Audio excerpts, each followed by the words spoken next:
Legendary सहाफ़ी और किताबों से मोहब्बत रखने वाले खूबसूरत इंसान गाजी सलाहुद्दीन बेहतरीन किताबों और किताब दोस्त माशरों के बारे अपनी यादों को हमारे साथ शेयर करते हैं, जिसे Zabar Saeed institute of media studies आपके लिए पेश करता है। किताबों के बारे में गुफ्तगू हो तो मुझे कुछ ऐसी किताबें याद आती हैं जिनके साथ वाक़यात जुड़े हुए हैं।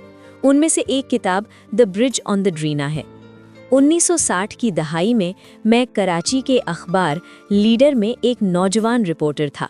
वहाँ यूगोस्लाविया की एम्बेसी ने एक किताब भेजी क्योंकि उस किताब के मुसन्निफ को अदब का नोबेल इनाम मिला था। मैंने वो किताब पढ़ी, द ब्रिज ऑन द ड्रीना, और मुझे यूं लगा जैसे किसी तलिस्माती दुनिया की कहानी हो। एक दरिया पर एक पुल बन रहा है और जहाँ वो पुल बन रहा है वहाँ कैसी सियासी कश्मकश है, कैसे लोग रहते हैं। पुल बनता जाता है और उसके साथ साथ उस इलाके के लोगों की कहानियां भी बयान होती जाती हैं।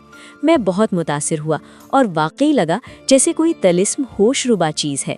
फिर इत्तेफाक हुआ कि साल गुजर गए और 1980 की दहाई में जब मैं डॉन अखबार में था तो मुझे यूगोस्लाविया जाने का मौका मिला, अखबार की तरफ से उस मुल्क के बारे में लिखने के लिए। जब मैं बेलेग्राड में वजारत खारजा के लोगों से मिला तो उन्होंने पूछा, आप यहाँ इतने दिन रहेंगे, क्या देखना चाहेंगे? मैंने कहा, मैं ड्रीना का पुल देखना चाहता हूँ। वो बहुत खुश हुए, कहने लगे, आपने किताब पढ़ी है? मैंने कहा, जी हाँ। वो बोले, यहाँ लोग बहुत खुश होते हैं जब कोई कहता है कि उसने किताब पढ़ी है। अक्सर लोग कहते हैं हमने किताब नहीं पढ़ी, हमने पुल देखा है। उन्होंने कहा, इसके लिए आपको सरायवो जाना होगा। सरायवो खुद भी एक ख्वाबों की जगह थी। फिर मुझे वहाँ ले जाया गया और सरायवो से हम बस में गए और मैंने ड्रीना का वो पुल देखा। वो वाकई एक गैर मामूली पुल था। बाद में जब मैंने उसके बारे में पढ़ा तो मालूम हुआ कि ये पुल उस मेमार ने बनाया था जिसने इस्तांबुल की मशहूर ब्लू मस्जिद भी तामीर की थी। वो किताब बाद में मुझसे खो गई या शायद कोई ले गया।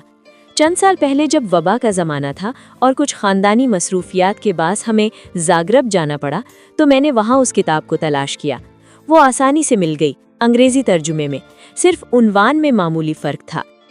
इसी तरह एक और किताब मुझे याद आती थी, एक रूसी नॉवल जिसका नाम बिफोर द डेल्यूज था।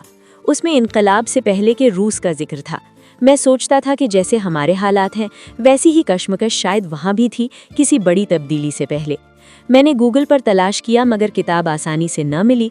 फिर मैंने उस पर एक कॉलम लिख दिया। मुझे अमेरिका से एक पाकिस्तानी का ईमेल आया। उसने लिखा, ये किताब मेरे पास है, 1947 का तर्जुमा है, आपको पहला एडिशन चाहिए या नया? फिर इत्तेफाक से वो किताब मुझे भिजवा दी गई। मैंने उसे दोबारा पढ़ा और बहुत पसंद किया। जब हम नौजवान थे, कराची में चंद दोस्त मिलकर बड़े ख्वाब देखते थे। हमने एक किताब पढ़ी थी, लस्ट फॉर लाइफ, जो वैन गो की जिंदगी पर मबनी नॉवेल है। वो किताब हमें बहुत मुतासिर कर गई। वैन गो की जिंदगी बहुत दर्दनाक थी, मगर बाज़ औक़ात उदास चीज़ें भी इंसान को बहुत मुतासिर और मुतासिर कुन अंदाज में मुतासिर करती हैं। इसी तरह नई नई किताबें मिलती रहीं।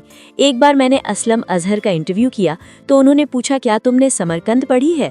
मैंने कहा, नहीं। उन्होंने कहा, तुम कैसे कारी हो? फिर जब मैंने वो नॉवेल पढ़ा तो मुझे लगा जैसे एक नई दुनिया दरियाफ्त हो गई हो।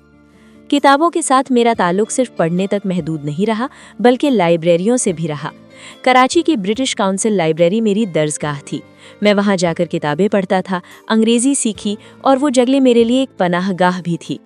बाद में जब मैंने मुख्तलिफ ममालिक का सफ़र किया तो हर जगह की कौमी लाइब्रेरियाँ देखीं। टोरंटो में 100 से ज़्यादा ब्रांचेस हैं। अमेरिका में हर मोहल्ले में लाइब्रेरी है जो कम्युनिटी सेंटर भी होती है।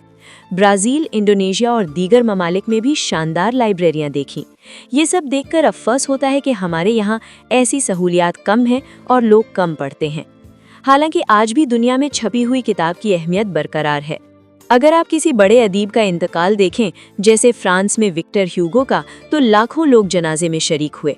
इसी तरह हैरी पॉटर की किताबें आधी रात को जारी होती थीं और लोग कतारों में खड़े होते थे। शहर और किताबों का भी गहरा ताल्लुक है। Istanbul, Paris, London, Delhi, Lucknow, सब पर अजीम नॉवल लिखे गए हैं। जब आप बुढ़ापे में किसी किताब को दोबारा पढ़ते हैं तो वो बिल्कुल नई लगती है, जैसे किसी पुराने दोस्त से मुलाकात हो गई हो। किताब सिर्फ ये नहीं होती कि उसमें क्या लिखा है, बल्कि ये भी होता है कि आपने उसे कहाँ पढ़ा, कब पढ़ा और उस वक्त आपकी ज़िंदगी कैसी थी। मेरे पास भी बहुत सी किताबें हैं, बिखरी हुई। कभी कभी मैं यूं ही उन्हें देखते हुए कोई पुरानी किताब उठा लेता हूँ और पढ़ना शुरू कर देता हूँ और फिर उसी में खो जाता हूँ। पढ़ी हुई किताबों को दोबारा पढ़ना मेरे लिए एक नई जहत रखता है। और कुछ किताबें ऐसी भी हैं जो अभी तक मेरा इंतज़ार कर रही हैं, जैसे वॉर एंड पीस और मिडिल मार्च, जैसे वो मुझे बुला रही हों कि आओ हमें दोबारा पढ़ो। Zabar Saeed institute of media studies ने मशहूर सहाफ़ी और किताबों के कद्रदान जनाब गाजी सलाहुद्दीन की इस दिलचस्प और मालूमात से भरपूर गुफ्तगू को तालिब इल्म और किताब से मोहब्बत करने वालों और मिफ़ाद आमा के लिए जारी किया।